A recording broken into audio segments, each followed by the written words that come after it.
வணக்கம் மக்களே.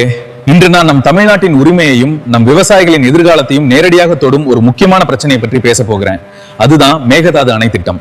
மேகதாது என்பது கன்னட மொழியில் ஆட்டின் தாண்டுதல் என்று பொருள். காவிரி ஆறு குறுகிய பள்ளத்தாக்காக மாறும் இடம் இது.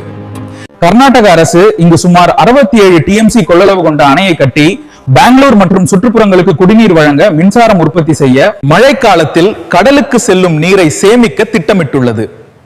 ஆனால் நம் தமிழ்நாடு ஏன் எதிர்க்கிறது தெரியுமா?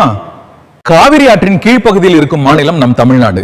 தஞ்சாவூர், திருச்சி, நாகப்பட்டினம், மயிலாடுதுறை உள்ளிட்ட டெல்டா மாவட்டங்களின் விவசாயம் முழுமையாக காவிரி நீரையே நம்பியுள்ளது. இந்த அணை வந்தால் தமிழ்நாட்டிற்கு காவிரி நீர்வரத்து குறையும், டெல்டா விவசாயம் பாதிக்கப்படும், குடிநீர் பிரச்சனை உருவாகலாம், கர்நாடகா நீரை கட்டுப்படுத்தும் நிலை உருவாகும், காவிரி ஒப்பந்தங்களின் நோக்கம் பாதிக்கப்படும். கடந்த 2018ஆம் ஆண்டு உச்சநீதிமன்றம் காவிரி வழக்கில் இறுதி தீர்ப்பு வழங்கியது.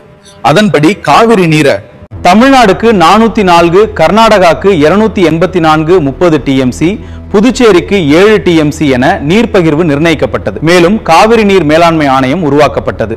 கர்நாடகா கூறுவது இது குடிநீருக்கான திட்டம். தமிழ்நாடு கூறுவது இந்த அணை கட்டப்பட்டால் காவிரி நீரின் ஓட்டத்தை கர்நாடகா கட்டுப்படுத்தும், அதனால் விவசாயமும் குடிநீரும் பாதிக்கப்படும்.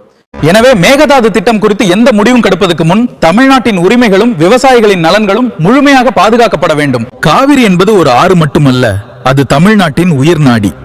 நம் தமிழ்நாடு அரசு நன்றாக ஆலோசித்து நல்ல முடிவை எடுப்பார்கள் என நம்புவோம். நம்பிக்கைதானே வாழ்க்கை. என்னத்த சொல்ல. நன்றி.